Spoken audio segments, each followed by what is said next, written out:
I know obviously that things happen here where it's like, okay, this was out of the control of the builders.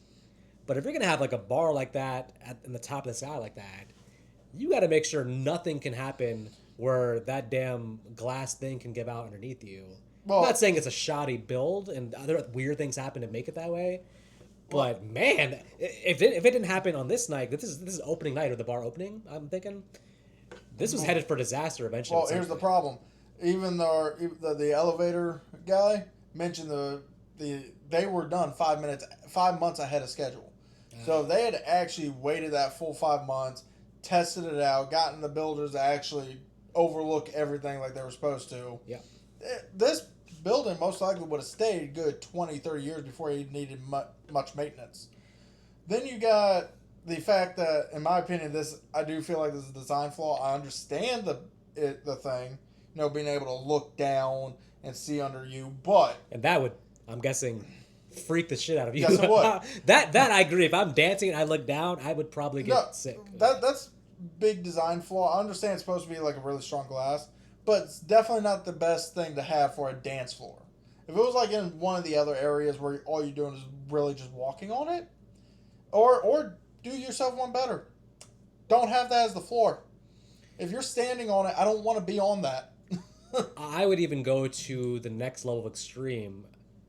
I know it's a bar and a restaurant. I wouldn't. I wouldn't make it a dancing thing. I wouldn't have a dance floor. There's so much. That can go wrong.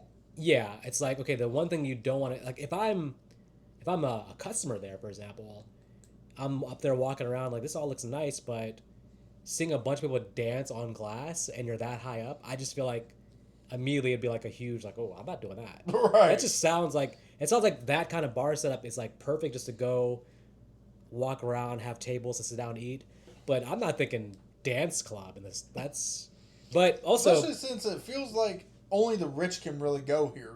Doesn't feel like it should be a club anyway. You don't get that feeling when you go in. You're thinking this is oh going to be a yeah, 5-star hotel with a 4-star Michelin chef.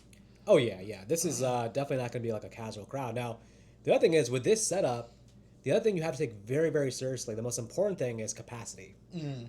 You have to only let a certain amount. You have to have whoever who built it give you the exact thing of like, hey, do not exceed this amount of people, and whoever's enforcing that, whoever's letting people in, has to really be like, okay, this is like life or death. We have an extra 10 people in this mofo. Who knows? Extra 10 people dancing. Who knows what happens that?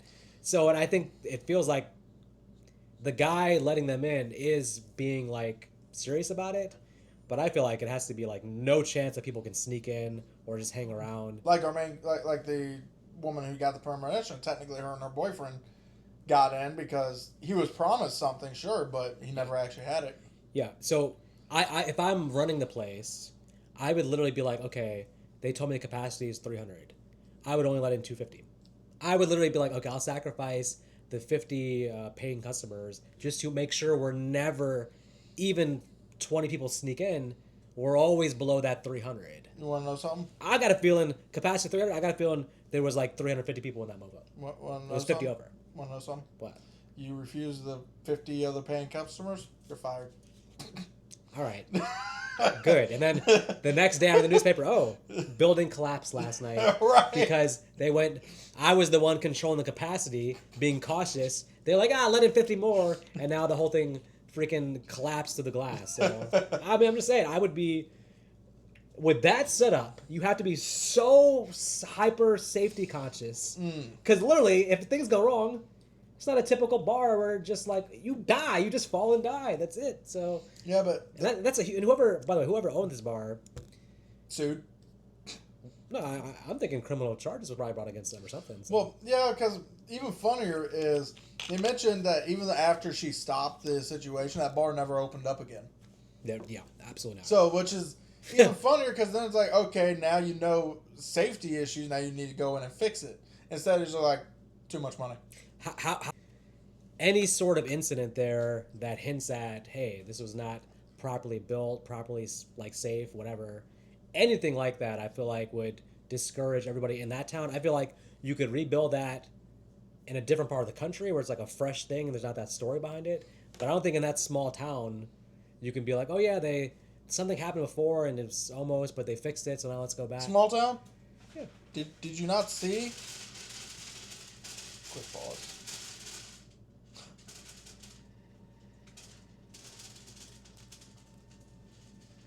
I feel unsafe. This feels like death messing with us. But okay, anyway. So, small town, did you not see when she overlooked the entire city of fucking Chicago? Exactly. Even more so, you can't do it there. You gotta go. You gotta go to New York. You actually have to go to a small town where they don't have internet or anything. Actually, New York would have been the best spot to put this because they're already used to building skyscrapers. Yeah. I'm not surprised that it never opened again. But that said, for a movie, it's a great setup and a great opening premonition. And to find out it's not even a premonition, it's just that, or at least technically, what we're seeing, is we find out it's not even a premonition. It's a nightmare that Death is giving Stephanie because I guess he's just tired of waiting for Iris. Yeah, so obviously the big thing with this movie is going to change the entire formula in a way, because the idea of this movie is that Iris got away, and now her entire bloodline is going to be hunted down, making our group here basically all family members instead of the typical random strangers thrown together. And immediately, the good part about the writing of that is that immediately it makes all the other movies kind of have death scenes where someone dies and the rest of the group doesn't care because it was a stranger. So you get kind of fun deaths but kind of meaningless deaths in terms of the group. Every death in this movie hits hard because you see the immediate aftermath of the family members dealing with that death. Except it's a great writing ploy to give more emotional weight to the movie. Except I will say, nobody seems to like Stephanie when she comes back home, except her dad and her uncle. Well, listen, Stephanie went to college and cut off her family, so she doesn't even know her little brother is doing lifeguard stuff now. She doesn't know the girl her little brother's pursuing. She cut off her little brother. She deserves some cold treatment. Some silent treatment. Bad? She probably babysat the girl his brother's about to date. Yeah, she So, Stephanie's out of the loop. She's out of the loop. I mean, she's away college, having nightmares. She's going to basically say, hey, let me get to the source of these nightmares, but by finding information about Iris, eventually the stepmom leads her to a file that will reveal Iris's whereabouts. Iris apparently has gone off the grid-ish. Because she still has an address. She still has electricity. Actually, I kind of like Iris's setup. Not just, but mainly just for... You would live there voluntarily without any of this death stuff. You would just go there to live there. Yeah. Except I would still have a TV, my PS5, all that fun jazz. It's a great setup because, you got your big-ass bunker. Yep. You got all the spikes, so if anyone tries to come at you, you just stab them with it. Yep. I can finally be the introverted hermit I wanted to be my whole life. One day Nick Arcano will be in complete isolation, but still he'll leave a P.O. box where you can send hate mail for his movie opinions. So Scream 6 fans, yes, you can still find a way to send him a hate letter. So Iris is going to basically be like, oh my goodness, Stephanie, hey, you're here because you found my letters and you know what's going on and I can warn you now and we now can you get save to our stay here family. with me. Stay here with me, which I think Iris has to realize because she seemed like a logical human being in the opening premonition. That's a big ask to tell a teenager who's at college that, hey, you have to stay with me here now in complete isolation with no entertainment. And to be fair, Iris, yeah, she's smart against death to an extent, but she's not all there. She's been isolated. The only person she talks to is Bloodworth. So, she's never even... And at first I was thinking, okay, she must have talked to her daughter because Darlene is up and left. You'd be so curious to see, be on the fly on the wall for those, tea and crumpin' sessions with Bloodworth. Just them sitting at a table being anyways. But, speaking of her not being all the way there, okay, so what happened in this scene pretty much is that she starts to kind of push a little bit too much, and Stephanie kind of backs off, is like, I'm getting the hell out of here. And then finally Iris resorts to, I'll show you this shit is real. And then now, my question for you, Nick Arcana, is, in hindsight, on the rewatch, I'm thinking, Iris, you would have had so much more value being alive for her than killing yourself for her. I know that she's sick, so she's going to die eventually from cancer. But this seemed like a very, jump to a quick thought of, let me just go ahead and kill myself to show Stephanie. It's maybe you should just stay alive, Iris. You're actually doing your family, it's all a more. It's better if you stay alive as long as possible because also you're stopping the thing from continuing. You're speeding up the process by killing yourself. Now, the bloodline goes down, and then also you have so much advice and wisdom to give. Let her run away from now, but why? In hindsight, I'm like, not to say you like, you fucking idiot, but I'm like, why did you quickly not jump to killing yourself, you idiot? Like, well, let's face it. She obviously with her cancer, she would not have been able to, be as mobile. So, but to be fair, once she went outside that house, she's dead. But you think about the idea that she actually literally like speeding up the process of now killing her bloodline by killing her now and moves on to the next one. Oh yeah, she definitely did that, but she didn't even think about there's that. also the thing, unless Stephanie saw that, she would not have. This is right. She only would have left another couple months. This is right. Yeah, but this is where I disagree though. If she was gonna die anyways, let her go walk off because you've already given her the information. Now, when you naturally die, it's gonna start. But you've done your job by giving her the information. You killing yourself there, all you're doing is putting Stephanie in a worse spot tomorrow instead of 3 months from now. And also, by the way, it's not like death let her off with like a. To me, that did seem like a very painful death she had. I know it's relatively quick, you may want to say, but that looked like holy shit to me. I think she thought she was just gonna get decapitated real quick, and maybe that kind of sort of what happened ish. But well, what's weird is I feel like once she was finally diagnosed with cancer, she was already gonna die. I know it feels like something death would then just allow that to take her instead of all this, and that may be why death started giving her the premonition, Stephanie, all these nightmares. I also think it might have been nice for her if she's going to do that. She's going to give herself to death. Maybe put in a phone call to Bloodworth. Let them know, like, hey, this is what I'm doing. Just be on the lookout because obviously, Bloodworth only finds out because the group leader goes to him and tells him. So it's like, hey, my friend Bloodworth, why wouldn't you be like... I just think that in hindsight, I'm like, okay, does it make sense that she killed herself in order to show Stephanie? It's like, to me, just about the process. You put your bloodline in more danger versus just giving the information, letting it play out. Well, to be fair, there's a few things that doesn't make sense to me, and I can't really talk till we get a little further in. So, well, let's say Stephanie now with the blood splatter everywhere is now convinced, or at least is like, holy shit, this was something. She's looking more into it now. She's not fully convinced until her Uncle Howard's death, which is... So this death is funny to me. Because you get this big setup, which is a death thing. And then, you see one thing happen, and he's like, oh, okay. Steps on the glass, and he's just like, I'm fine. He falls, and I was expecting him right as he fell, and right before the lawnmower hits him in the face. As he fell, his thumb goes up, like, I'm okay. And then the lawnmower hits him. It was so comedical, this whole scene, that I literally thought there was something funny going to happen, like his thumb was going to be up in the air and it was going to twist as the lawnmower eats his face. Yeah, when you're this far in the franchise, now you can play with it because immediately in this type of setup, everybody's looking for the clues. They're looking for, okay, what's going to happen? So they're playing with your everything by showing every possibility of different things happening. So they can do it like, oh, that didn't happen. Oh, the thing under the trampoline, oh, she took the rake out. So they're playing with it, which you really can't do in the first, but you have to build up like a history of like, oh, this is going to happen, this is going to happen. Mm-hmm. So they do a good job with that. When he finally gets, and even speaking of that, like one thing I'll say about this movie too is like, even that character who's only in the movie for a few scenes, he seems like an extremely likable person. So everybody in this movie, they're not doing the thing where like they're giving you like, hey, dislike this person. I hate Final Destination deaths where you give us an unlikable character and then they die. It's like, I hate all horror movies that do that.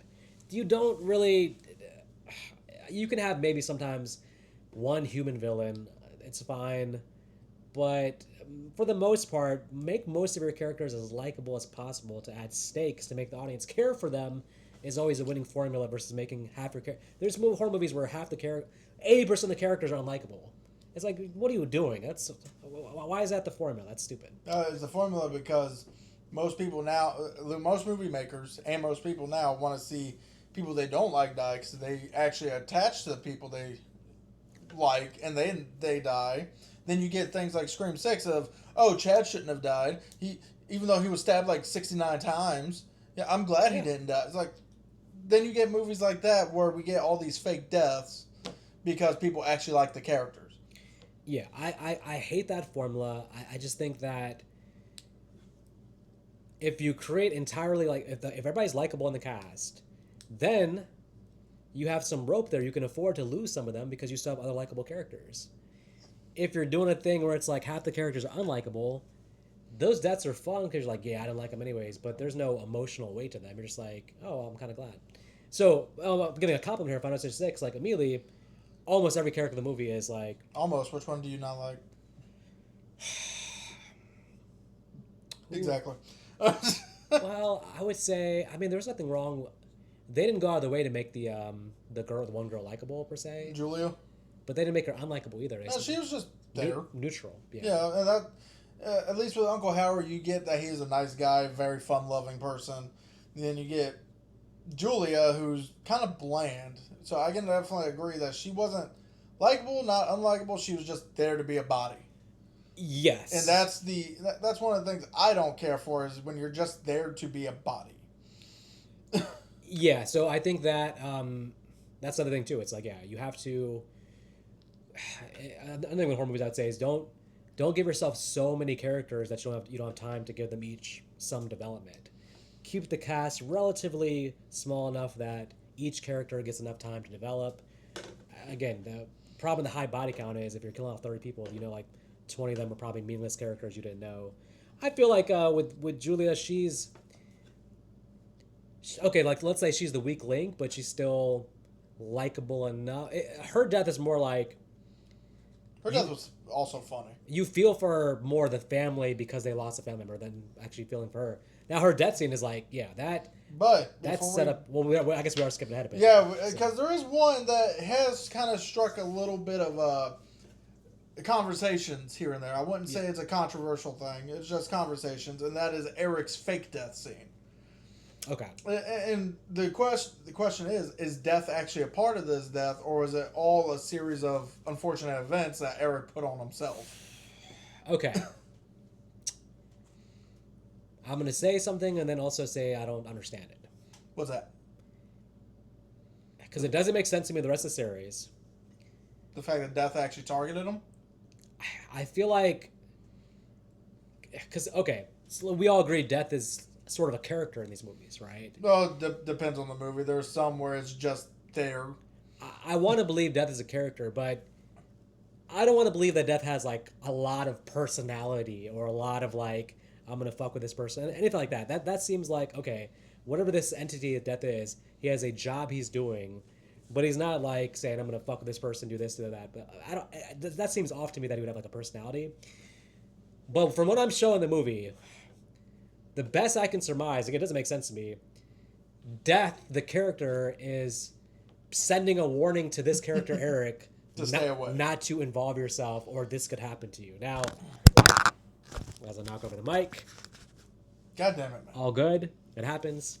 Now, as I say that, in my head, I don't want to believe it because I'm like, again, death is just, cut and dry, straightforward, steps. This feels more like death has an actual personality where he's like, okay, let me go ahead and mess with this dude to send him a message. So I don't think it's just like Eric doing it himself. I do think death is present in the room here, making things happen, because it's the exact sort of death setup you would expect. It's like it seems like a kill scene of a Final movie. So it's too close to like all this stuff happening randomly to think it's not death.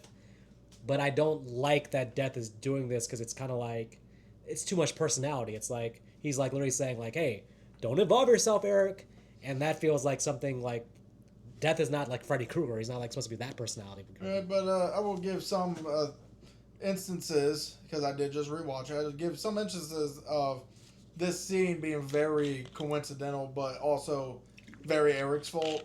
The first thing is, and I would be guilty of this too, loud, heavy music. Yeah. And I say that because you got the death bobblehead just bobbling away on one side, which is because of the loud music. Yeah. You got him finally tattooing himself, which is fair, but then when he gets up, he forces the chair to hit something, which knocks over the oil or whatever it was that was highly flammable. Yeah. The chain itself is probably the only thing I can't really see just randomly detaching because a fan is lightly hitting it. Mm. That one feels like death to me. And then the oil itself just popping. But I get it, but aren't all those things always like death always does things where as you're watching it, it's a mix of him forcing things, but then like things sort of happening naturally in a way too, where it seems like the best Final death scenes are ones where it seems like, oh, that could happen, but also death's kind of giving a little push in the direction of it happening. The deeper thing about this that I was thinking about, because we like to go deeper on the podcast, is that so the character Eric, after this happens, right, his reaction the next day is kind of like, oh, it's still all bullshit. I was saved by my leather jacket. What at a certain point, Eric does realize that things are actually happening, and he's a believer of what's happening. It sounds like to a degree. Maybe after they visit, what's his face, Bloodworth, which we'll get to. But thinking about the psychology of the character Eric for a second, when he realizes all this is kind of happening, it's a real thing, this death thing. Does he then, in the moment, think back to, oh, does he realize, oh, it was sending me a warning. Maybe I shouldn't be involved. Because in my head, I would think, again, immediately afterwards, he's like, oh, that's all bullshit. You know, my jacket saved me, all that. But as the movie goes on, if I'm Eric, I would be thinking back and I'd be like, wait a minute, okay. So I'm not in the plan. I'm not actually part of the family. But it did seem like, was I being targeted there? Because the fatal flaw, well, we'll get to it in a little bit. But keep that in mind. I was thinking about that idea of like, does he himself realize that death sent him a warning? Because it makes it much more, his actions after that are more interesting than if he actually thinks like, oh, I was sent a warning, but I'm still involving myself. I can answer that to a degree, and I'd say he wasn't thinking. Wasn't thinking. Mainly because at this point in time, when after what happens with Julia, he realizes his family's in danger, and he also he believes he's off the list. Okay. And so he's probably more panicked for trying to save his brother than he is thinking that he was targeted as a warning. Okay. Interesting. All right. But anyway, let's also talk about Julia, because her death's just downright makes me think Death had something planned here, but then went, I like her idea. Because they're talking to Eric, and she's pointing out all the things that's going to come into play.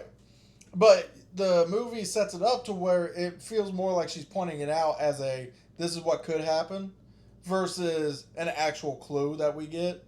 So when it finally happens to Julia, it just, to me, feels like Death was thinking something different. Heard what her idea was, went, I love it. let me try to understand this scene for a second.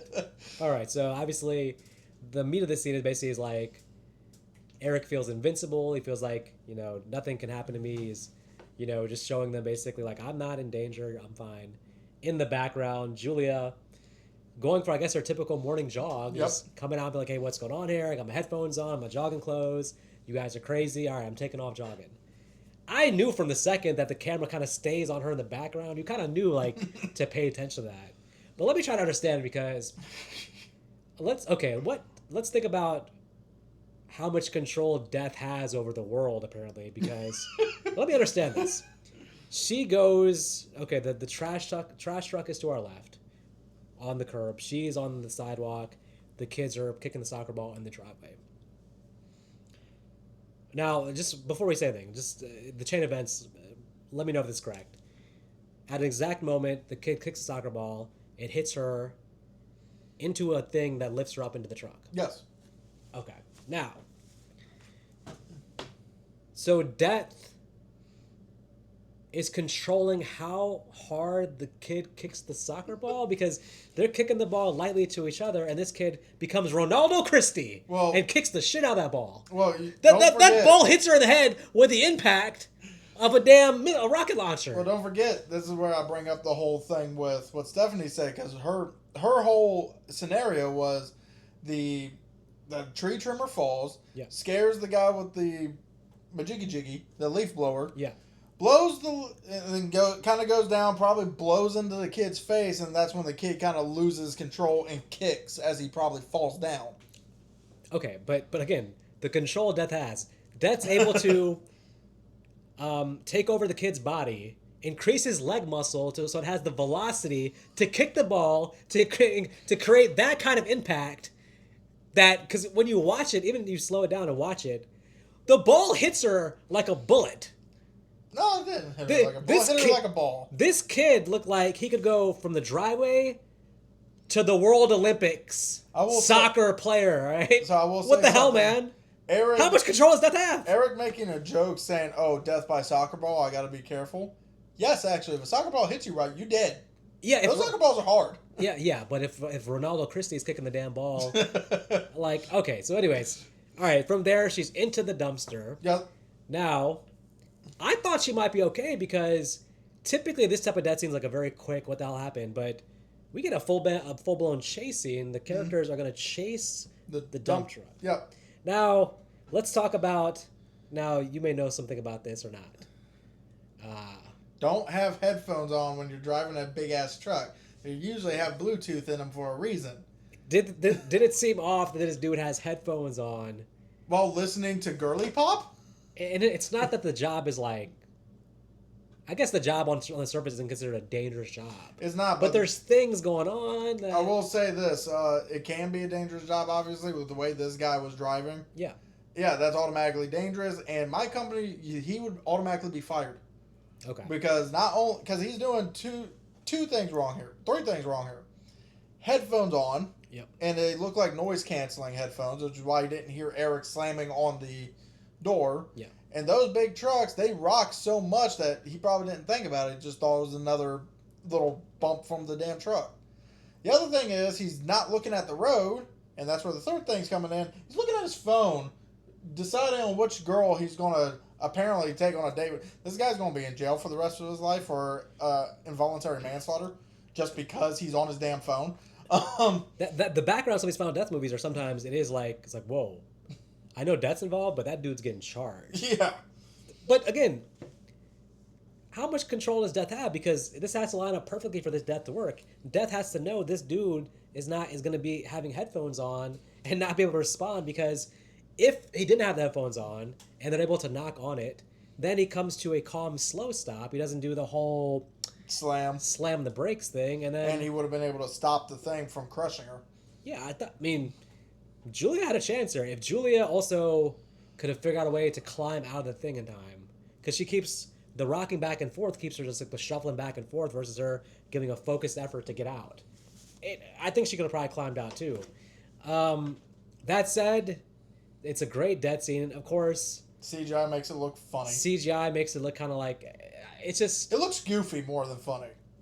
The only thing with the CGI death scenes, like in this moment, I know you want to show it so it's CGI, but it feels like there's more emotional weight to me if we almost, not to say we don't see it, but something more realistic, like her getting crushed. When you see that happen to her face, it's like, oh, she didn't get killed. The cartoon character known as CGI Julia got killed. Right. It doesn't feel like a real person just died. It feels like I just watched a cartoon. So I would have been okay with them not showing the CGI because it's supposed to be like an emotional thing.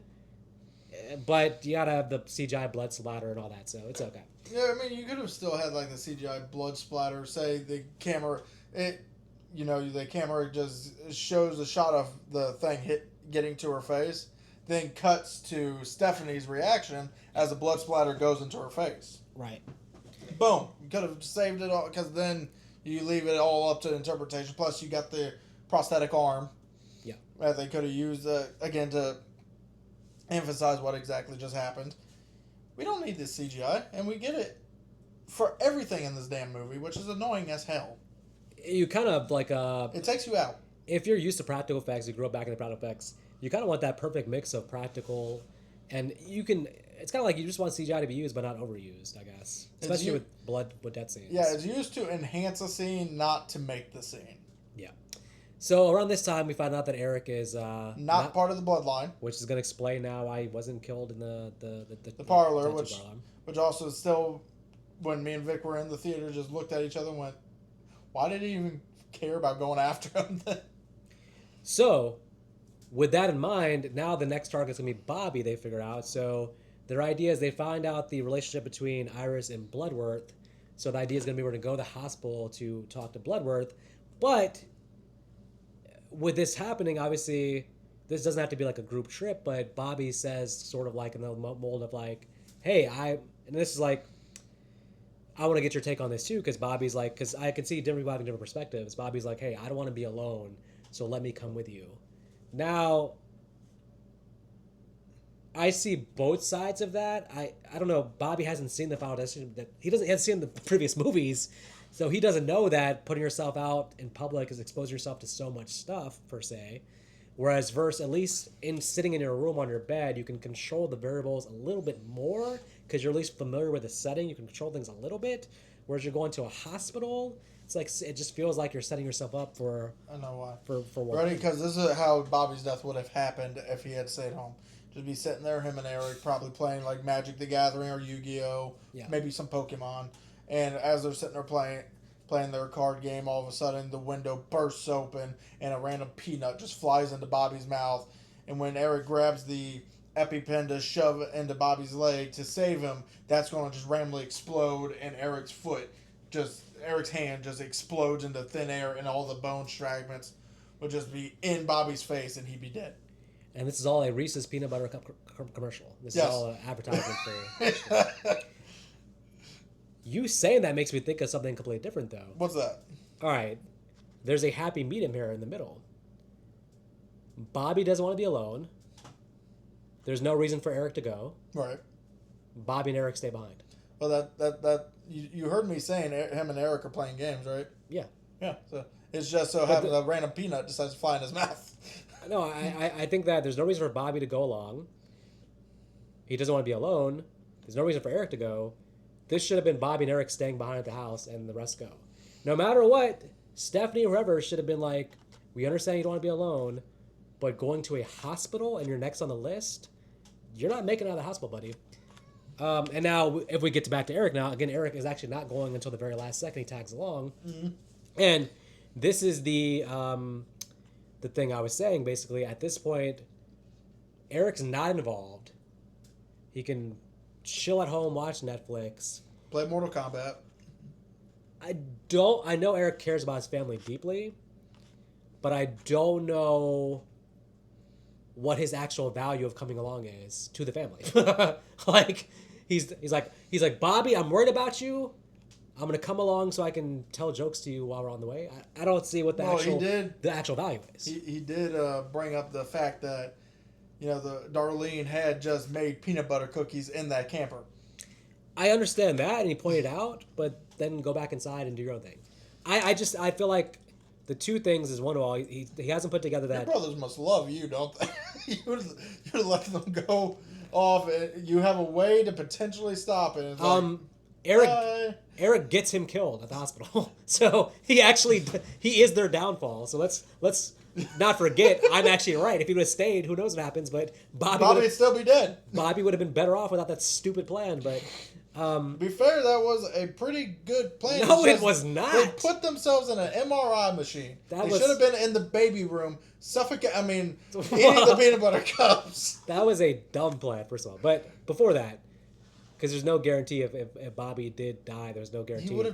There's no guarantee he could have brought him back life. There's that. That's a leap that's too stupid, actually. Yeah, but unfortunately, that kind of plan, it's always going to be that kind of leap. But that's why there was no guarantee Kimberly would have survived. That's why you don't do the plan. You don't do any plan where the first part of the plan is we have to kill you and then bring you back life. If I'm Bobby, I'm like, wait, I got a problem with the part where I die and you have to bring me back to life. To be fair, Eric had a plan B. Babies. Oh man, why do you keep bringing that up? Because the movie brought it up. This guy is a sadistic. Okay, but look, let's slow down for a second. My point is that I think you could argue that you're being a good brother by not involving yourself, because you have a type of brain that's going to be coming up with plots and like ideas and stuff that could put them in jeopardy. But that said, I'm just saying, I don't necessarily agree with Bobby going to the hospital. Anything that get Bobby to stay in his room, I feel like Bobby would be the better thing, because the other thing too is, as soon as Bobby dies, the rest of them are in jeopardy. Trouble. So when you're traveling all together like that, we've seen death do before, where it's like, hey, we'll take some of you out at the same time, and technically you died first, but putting all yourselves in a van seems extremely risky. So is one thing I've been wanting to mention actually. So the order of this still somewhat doesn't make sense to me. Yeah. So you got obviously Howard was first because he was the oldest of Iris's kids. But shouldn't the next one not, instead of being Julia, should have just been Darlene though? Because technically Darlene was the next one who should not have been alive. Then it would have went to Julia, who again should not have been. Pretty much go in the order of age. Right. Instead, they go Howard, his bloodline, because now it just makes death seem like I'm too lazy for this. I'm getting too old for my job now. So he's doing basically one specific bloodline, and then he starts over the next one. Right. I understand. I could see like both of those sides making sense. It depends on death being like, this is more neater for me to do versus the age thing. Technically, I think if they went with either side, the reason they went that side is because it leaves our main characters kind of safe until you can kill off the more disposable characters. Okay, so at the hospital, we get an awesome scene. Oh, with Tony Todd. Well, it's his last scene. Yeah. So I mean, it's actually emotionally heavy because the director had told Tony Todd, "Listen, for your last words, just speak from your heart. Whatever you want to tell the audience, don't. This is not necessarily blood with the character. This is Tony Todd giving your life message, basically." So, Oh yeah, it gave me goosebumps. I felt it. I was emotional in the theater and even at home. Yeah, he cried. I saw the red in his eyeballs. I haven't cried as much since the Fast and the Furious ending with Paul Walker's last movie. I'll tell you what. I do. It sounds like I'm like going against Eric, but Eric's everybody's favorite character in the movie. Really? He's super popular online because he is like. No, he's the most charismatic one out of all. Well, he's the fun character. So the movie loses something when you no longer you. Unfortunately, when he's no longer there, it kind of exposes how bland Stephanie and Charlie are a little bit as main. Eric's everybody's favorite character, and I understand completely, and I agree that Eric's coming from a place of good because he loves his brother. So everything he's doing here is because he thinks it's the right move to save his family. So I don't blame the intent behind what he's doing, but I think the plan he comes up with, again, for the movie, it's fantastic because we're going to get a fun double death scene. And one of these death scenes is probably one of the best ones in the entire franchise. The second you see that damn MRI machine, you're... Yeah, you already know Eric's getting pretzeled in there. And what's even worse is there is one thing, because at first I thought the whole thing was CGI for the most part, to an extent, but then my wife brings up to me that it was actually shot as a practical effect, but then they decided to add the CGI like poles coming through him. So really, him just being sandwiched in there, kind of like how the original It miniseries did with that one kid, where he got sandwiched in that pipe. We were pretty much going to get just that, but then for some reason they decided to add the CGI poles going through his stomach. Like, I like blood as much as the next guy, but it's got to look real. Well, again, with this, they wanted to go straight. At the very least, show as much as possible, but then throw in as much. At the very least, I would have been happy with just watching him get sandwiched in there and then done. Because that would have been still impactful just watching that alone. I gotta say, this is, for me, I'm okay with, this is one scene I'm okay with CGI because what they're showing is, it still made me cringe. I was like, oh my god, I could feel the pain. And this is like, okay, so this is going back to, I've been talking about the psychology here. So this is the idea of death saying, you involved yourself. You got this death because you was with him. Right. Like, and I guess Eric, like, again, I appreciate his intention, but he never thought of the idea of like, hey, I'm so involved that death actually has a personality where he's like, there's no way to know this, but death's going to actually kill me. So Eric gets too literally into the idea of like, hey, I'm not on the list, so I'm in no danger here. But unfortunately, the whole plan backfires, the MR thing with him, and then because Bobby has hurt himself by having the peanut butter, right? He's in a completely like terrible place now where he's doing all this, and they did a good job of setting up the vending machine bit earlier in the scene. Yep. So that's going to pop up. With the damn vending machine spring just going straight through Bobby's head. I will say this, when those two characters die, you actually felt more closeness with them being brothers than I feel with Charlie and Stephanie. you almost feel like, well, maybe you should have focused on those characters. Well, as you brought They up, feel like more of a brotherhood than what we get with the brother and sister connection. So the movie loses something, but at the same time, this is what I said earlier. This is what good movies do: make you care about the characters, and then when you kill them, you actually feel something. And that movie, take notes, Scream 7. well, the key thing was when you kill the characters. They stay dead. If it was Scream 7, Eric would have walked out of that MRI machine and be like, "Hey, look, I gotta put myself back together a little bit." They're saying I gotta go to rehab for a couple weeks. Some stitches here, some stitches there. But old Eric would have been, But hey, okay. now we finally get to our climax, and I just want to say something. Because this movie is taken into the fact of Darlene getting into this house and becoming a recluse, so that way Death will constantly target her and not go after her kids. Yep. Did the creators of this movie not watch how Death's rules are? Because usually when Death can't get to a character, it will skip them, go after others, and then come back in a whole circle. I know Are you saying if it attempts something and it doesn't work, then it skips it? Yeah. Kind of thing. Now, granted, I don't know if that's always the thing. Is movie to movie, I don't know if actually the rules how Death acts. I don't know if it's actually that as good as the franchise is. I don't know if it's that consistent with the rules movie to movie. Sometimes Death does different shit. Sometimes I don't know if it's like that where we can be like, this is how Death works, because it does do different things. Some movies it doesn't do the whole attempt skip thing, like this being one of my guess. But well, yeah, this is the only one I can think of. I mean, yeah, you got the interfering rule where someone has to interfere and then it will skip you. But well, let's first the whole thing with them going up there. The mom originally Darlene says, "I'm gonna go do what Iris did," basically. Should the kids have gone with her? Because it seems like again, just let her go. Let's face it. If the kids didn't go with her, they're gonna be targeted in like 2 seconds because Darlene would probably get crushed by a truck. We did not see a whole truck killed this whole movie. But again, if you're Death and they're all in the van together driving, why aren't you making the damn bridge collapse or something where you just technically kill them? It just seems like the end of the shitty one, Final Destination Part 4. That established you had 3 remaining survivors sitting at a coffee shop. Mm-hmm. And Death said, we're just going to, you know what? Forget all this nonsense. The last hour and a half of nonsense, I'm going to have just a damn truck crash into their little coffee party and kill all of them. Because there's no CGI trucks around.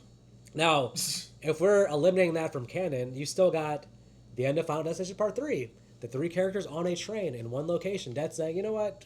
Just crash the train.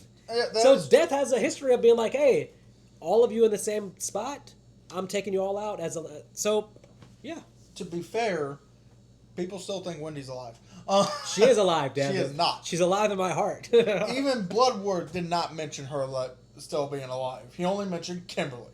The only reason she's not alive is because they don't know if Mary Elizabeth Winstead is too busy to come back.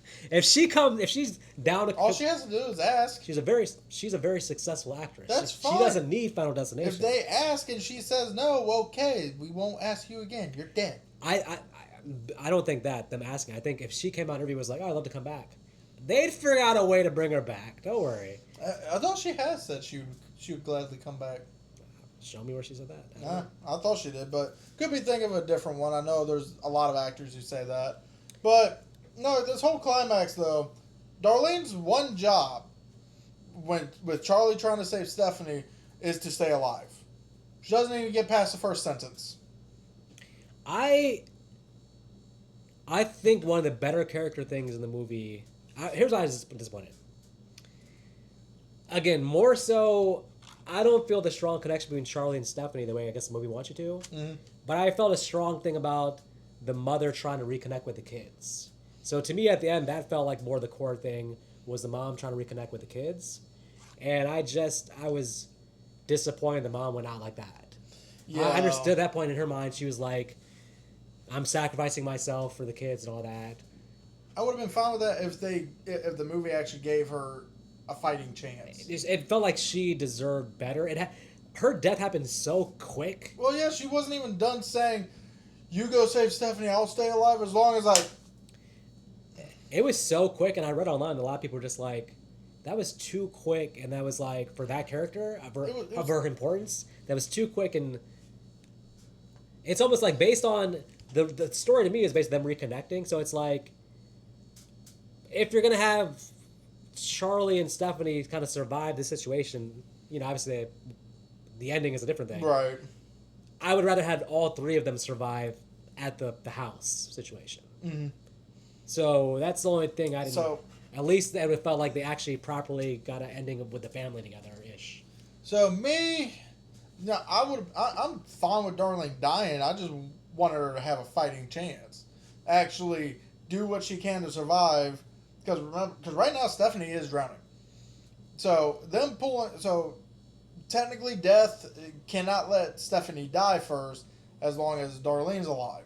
Yeah. So if Darlene is constantly surviving different things, and then they say Charlie pulls Stephanie out, you get your big, family thing as they're trying to still all three survive, and then Darlene does kind of sacrifices herself to get the kids out of that area, just to eventually have the kids eaten by coyotes, which really should have happened. Wow. But also, how the hell the kids get back from that house? that's why I said they should have been. If Death was still after them, that should have been their death. No damn eaten car. by coyotes. Wasn't no damn Uber coming to pick them up from out in the boondocks like that. But still, overall, my thoughts on this is Darlene should have had a fighting chance. Yeah. They did not give her that, and it also felt like the movie needed the creators needed this movie to be a certain length. Having a big climax with Darlene constantly trying to survive would have added another 5 minutes to the movie. I think you're right. I think the movie is very well paced in the first half, and you realize when you get to the hospital, like, whoa, the hospital's maybe like an hour in the movie, but it's already basically an endgame. After the hospital, it's very quickly cuts. We get to our climax very quickly after the hospital. It's only a very few locations for the movie, actually. They could have took some more time with the ending. I feel like I said, I would have liked Darlene to have more involvement. If you're gonna kill them anyways, then I would have them all three die at the very end. But I would have had all of them somehow survive this house situation, or like you said, have her die in a more meaningful way. Now, because the movie is like talking about Kimberly from part 2 surviving, you kind of had an idea that we're gonna revisit that way of surviving because there's one person who survives, so why wouldn't you try to mimic that way to survive? Yep, and the way they're mimicking it is Stephanie is drowning, comes up, and then we go fade to black. Charlie saves her. Oh, wait. It's a very important thing here, though. What? Did she actually drown? Well, we're going to get there. but it's more the characters, what do they believe? Because she wakes up, and Charlie's like, I think he literally says, like, you died and I brought you back to life. Yep. That was what he said.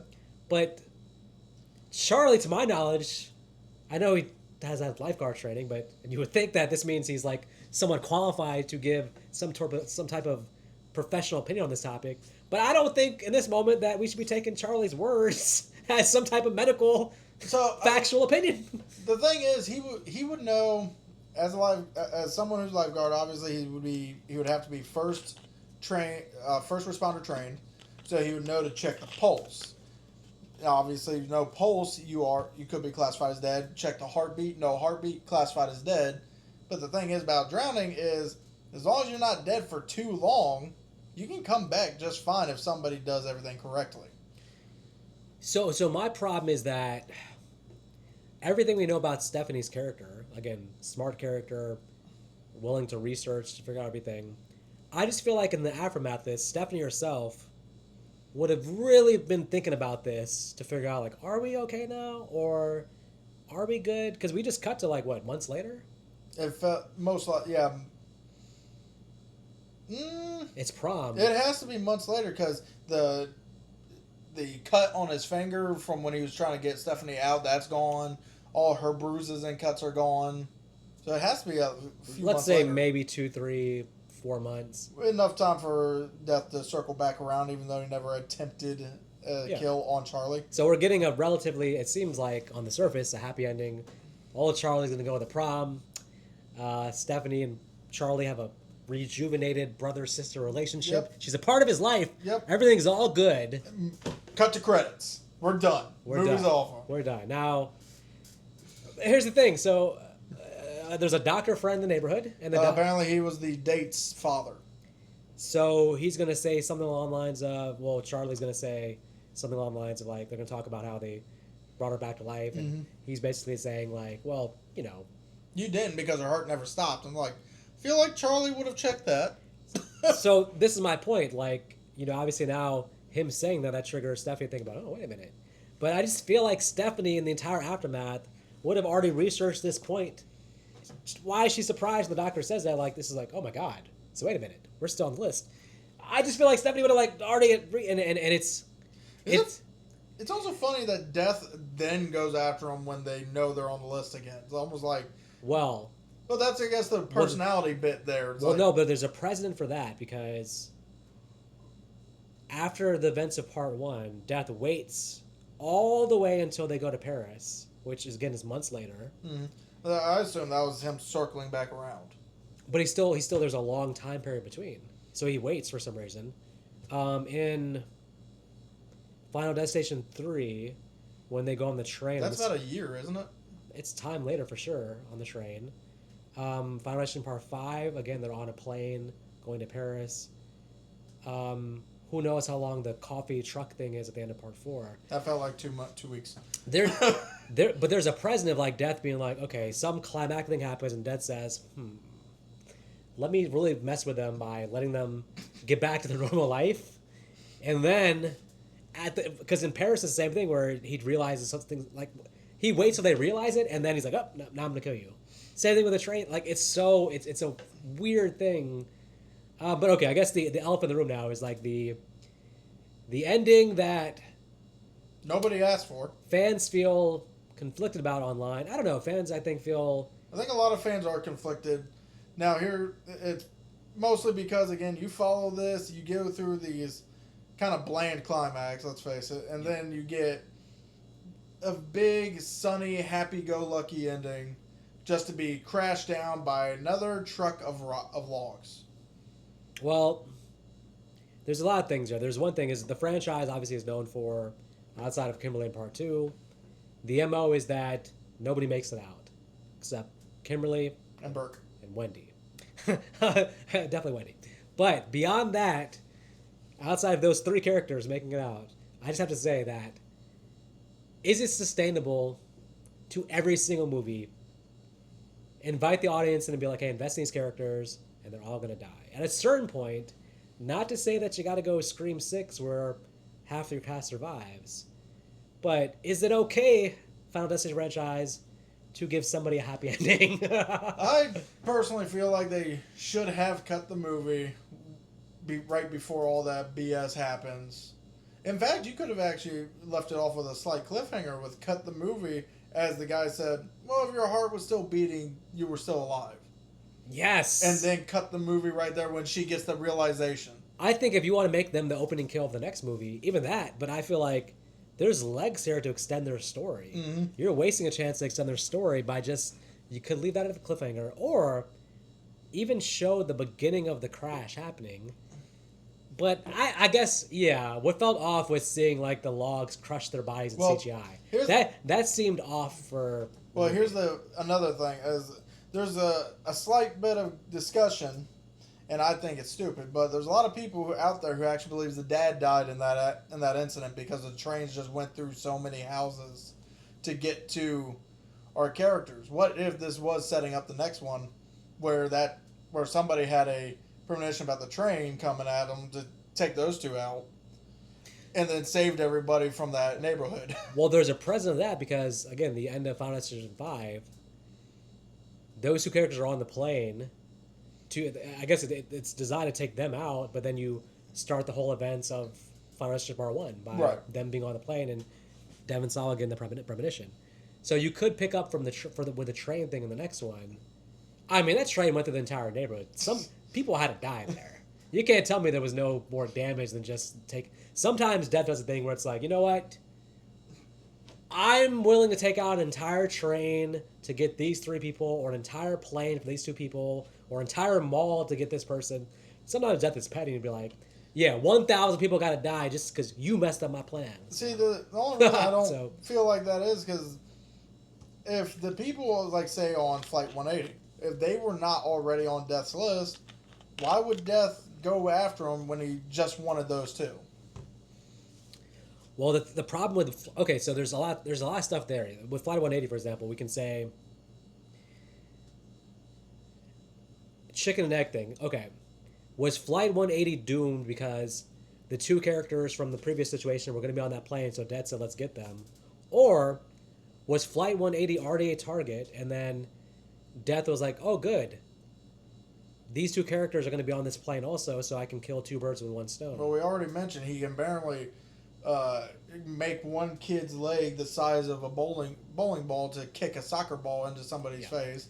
We don't know if that was like Flight 180 was just destined because of the two characters, or it was already going to be a thing, and then Death saw the opportunity, like, oh, they're going to Paris, we can make all this at once. Now, if we're saying the two characters, Death's targeting them, so what happened with the rest of the people in Flight 180 that the whole thing started? What happened, you could say, was there's a separate entity that decides to give somebody a premonition. Well, we discussed that part when we did part 5. Right, so separately from the two characters, Flight 180 is like, yep, Death's like, got him. But then he's like, hey, son of a bitch. You gave this dude the premonition, and now they got off the plane. So there's a separate entities be like, all right, Death, you got them, but I got to give this person a premonition to start the new chain. So we don't know if the premonition is still something Death does. Our sinister idea one time was that, like, Death's doing that to make his job more interesting. Which I just don't think is the case. It seems like somebody's trying to be a thorn in Death's side and be like, hey, let's give them a chance. The premonitions never really make sense. Because somebody has to be giving these people the premonition. In fact, I had a whole theory on that. If you want that theory, watch Final Destination 5 podcast, because I think I go into in that one. Yeah, there's a lot of videos online actually going even greater detail breaking that down. But yeah, so we don't know. But the main point, to get back to the point, you could have left this off at a cliffhanger. You could have been like just a realization of the doctor saying that, and you cut away. Because in the next movie now, you don't have Bloodworth anymore. Nope. So but I think that's why they're bringing Kimberly in. You need somebody to be able to explain to the new cast, like, hey, this is what's going on. It's very, very difficult if there's no connection from the past.